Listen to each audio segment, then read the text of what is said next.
What's up, y'all? How we doing? Thanks for checking out the video. In this one, I'm just kind of showing off what I'm doing with the Donruss Jumbos from 2024. These are the Donruss Jumbo Downtown Cards, and I've put them in 6x8 acrylic frames, and these will go up on the wall with some of my other displays.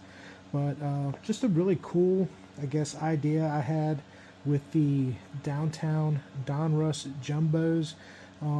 You know, if you didn't know, the downtowns are kind of a chase for a lot of people in the hobby, and they do get kind of pricey.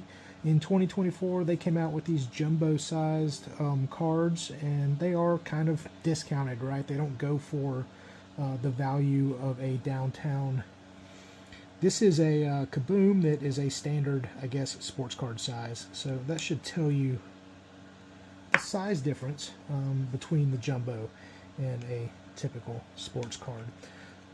But yeah, these acrylic cases look really badass in my opinion. I really like them a lot, and so I've ordered a few of these jumbos on eBay. You can get them for fairly cheap, right? For $10 to, you know, Jaden Daniels had a phenomenal rookie season. His was, you know, much more than $10. But you know, the prices fluctuate. These are kind of a cool thing to have as far as if you have a decoration that involves sports cards, that sort of thing. So thanks for checking out the video. Hope it's been fun. Y'all take care.